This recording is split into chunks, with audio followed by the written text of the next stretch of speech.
Hey everyone, this is Chuck Rowe from Midwest Studies Group. Thanks again for joining us for another edition of our video series. Today we are talking about grant writing, and joining me today is Steve Taylor. As part of our team, he helps clients with feasibility studies and the start of the processes for capital campaigns.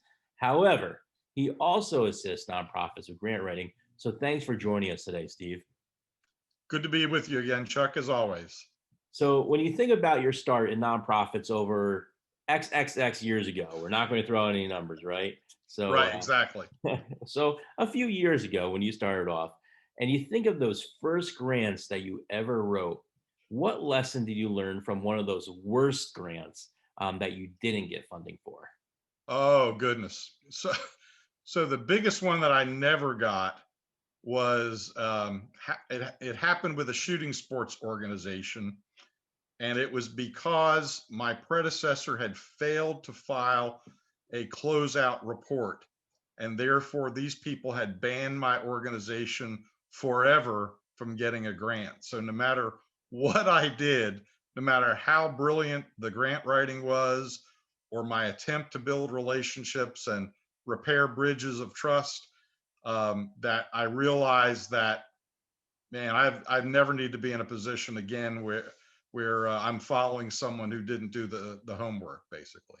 So Yeah, that was the yeah. big lesson. That sounds like a pretty big lesson right there. I gotta Yes. tell you, one of the first grants that I wrote, this was probably over, um, gosh, this had to be about 23, 24 years ago or so. I wrote a grant from a foundation, a national foundation. I won't mention the name, and it asked about 10 different questions, and all my questions were either one-worded answers or one sentence.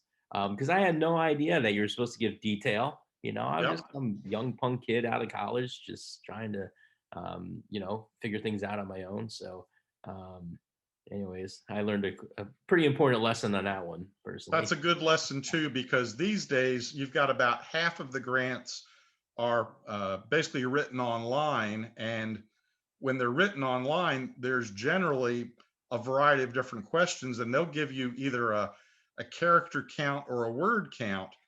And so sometimes it'll say in 1,000 words, answer this question. And other times it'll give you about 20 words to answer a question. So you have to be able to edit properly so that you either expand or contract to the size that's available that the foundation wants to read. And if you do it just in writing by not doing it online, then you need to figure out what's really important to that organization to figure out if it's a one sentence answer, a paragraph, or uh, a long novel. Well, here's a few phrases that people actually say out loud. I've heard them, and if I heard them, I know you've heard them. What are your initial reactions when you hear these phrases? Um, Spelling and format really doesn't matter. It's our story that counts. That that seems to be the latest buzzword, and it's cycled around for about the last 2 3 years now, and its shelf life is, I think, limited. We're coming to the end of the story era and probably getting back into the productivity or show me the results era. Well, talking about some of those results that are needed. I mean, data has becoming such an important thing. So another thing you hear people say is, why do I even need to write data? Why do I need to take the time to learn about data and include the data? All people should care about are the stories that we're telling.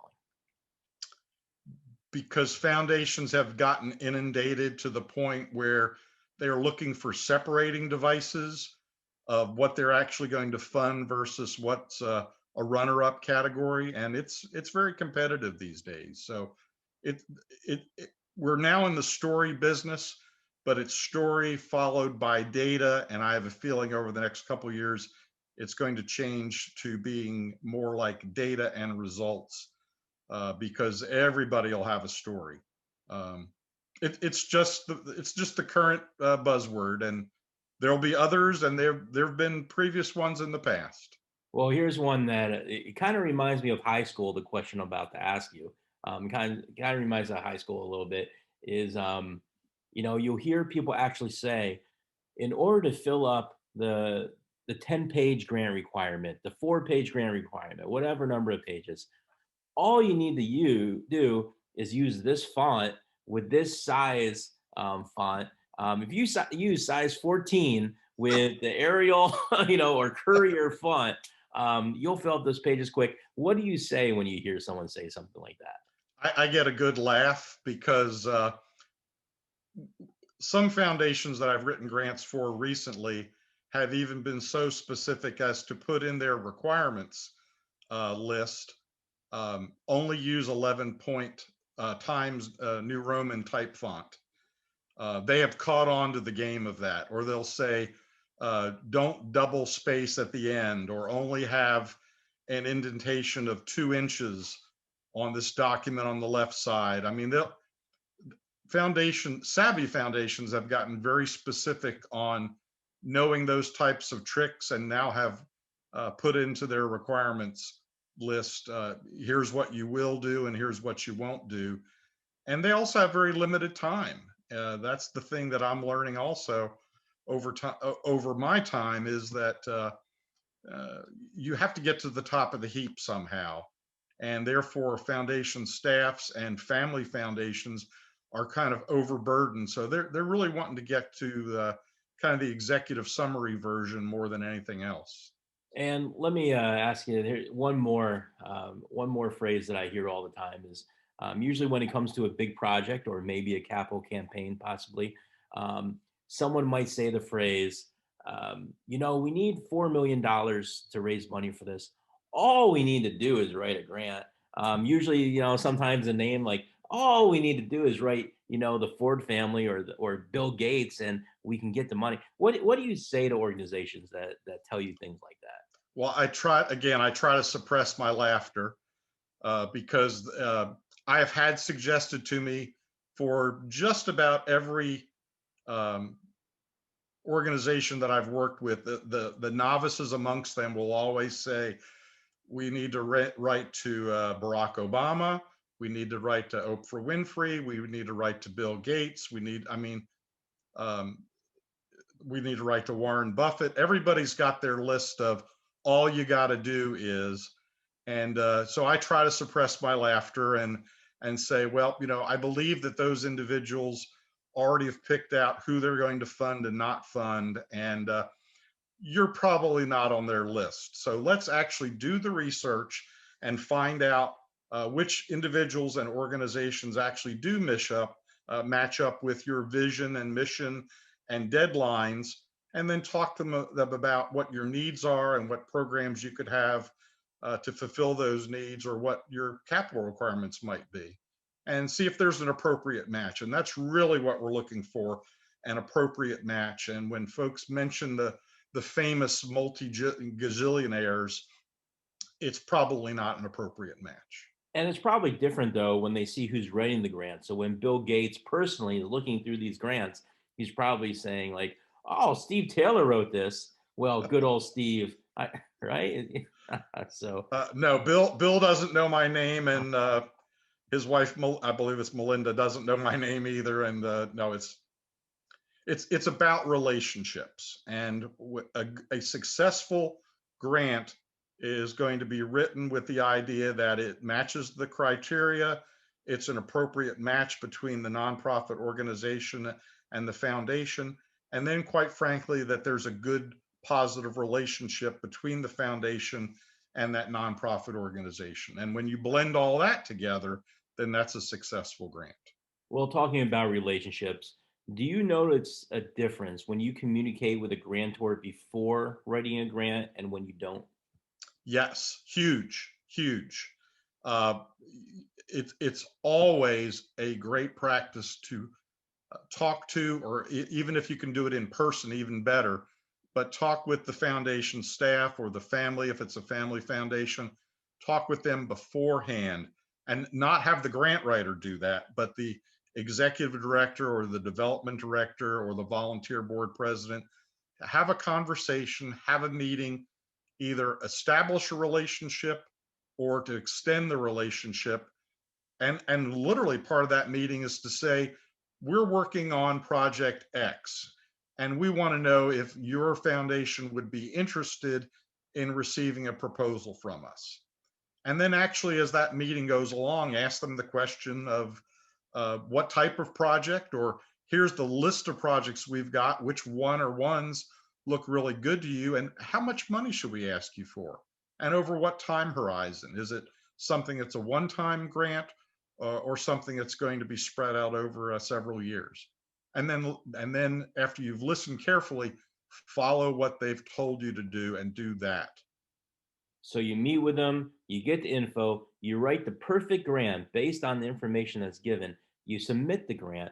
Now, what I want to know is what is the best way to follow up with grantors so that you kind of know what's going on, but you don't come off as the most annoying person in the world? Pleasantly persistent would be the right word, or the right phrase, I should say. But I'd call them back up or try to schedule a follow up meeting and say, how's it coming along? Where are we in the process? Is there any additional information that we need to provide? What can we do to help you to make an appropriate decision? And those type of phrases tend to help, rather than, hey, we sent this thing in and when are we going to get the money? That never works. And that never works on the same basis as not following up too. If you hear just crickets, then that's a bad sign. And if you're being very ultra demanding, that's a bad sign too. So it needs to be pleasantly persistent and professional. Well, timeline wise, in your recommendation, how when should you make that first follow up after submitting a grant? And on top of that, how many times should you follow up? Good question. The first one would be, if it's a private family foundation, generally I would wait until if it's been put in the mail. That's one scenario. If it's put in the mail, then I'd wait 10 to 14 days afterwards and then make a phone call to say, we've mailed this to you and we just want to know if you've received it and do you have any questions?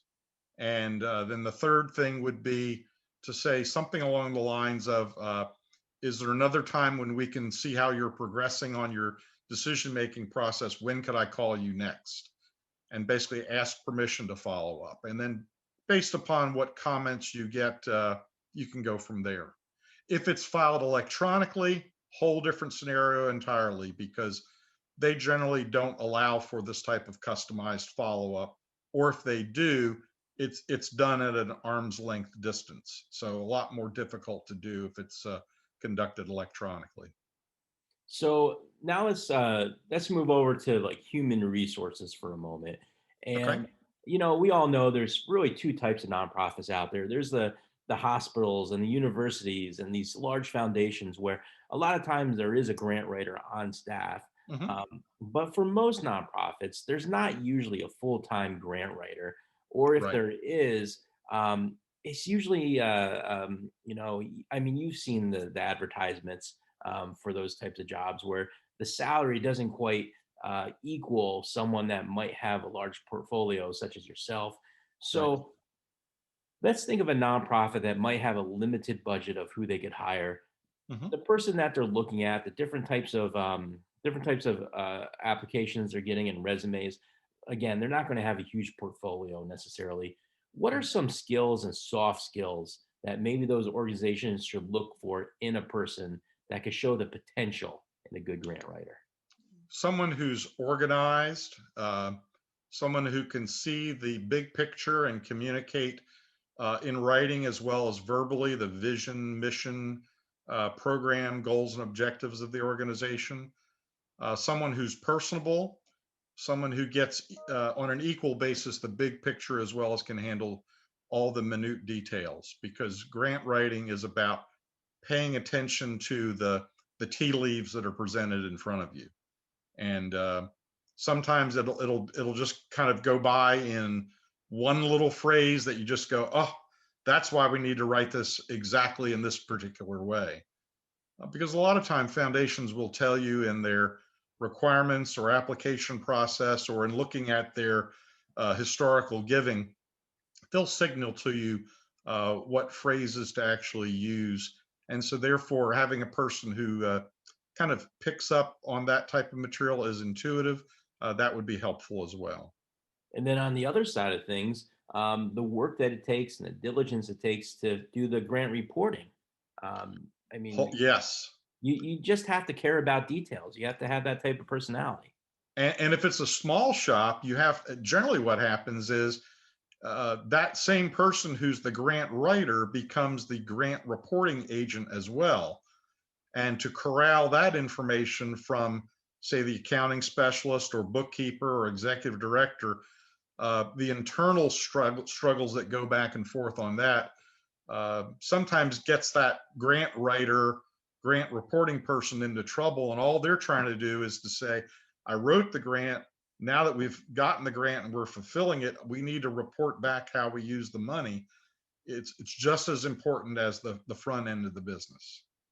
So when it comes to the benefits of hiring an outside party, such as yourself, someone that maybe isn't on full-time staff, but or even part-time staff, but maybe is an outside source, what are the benefits of hiring a contractor to opposed to hiring an employee?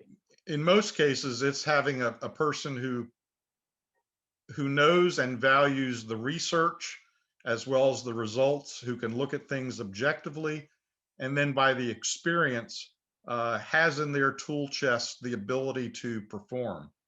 A lot of times, organizations, because of money, will decide they're going to hire someone full time, but they'll hire someone who's very inexperienced, who may be a journalism major or a marketing person, and then say, we're going to convert you into a grant writer, or we're going to add this onto your duties. Like you're the director of marketing, and then they'll go, oh, by the way, in addition to being the director of marketing, you're now going to write grants.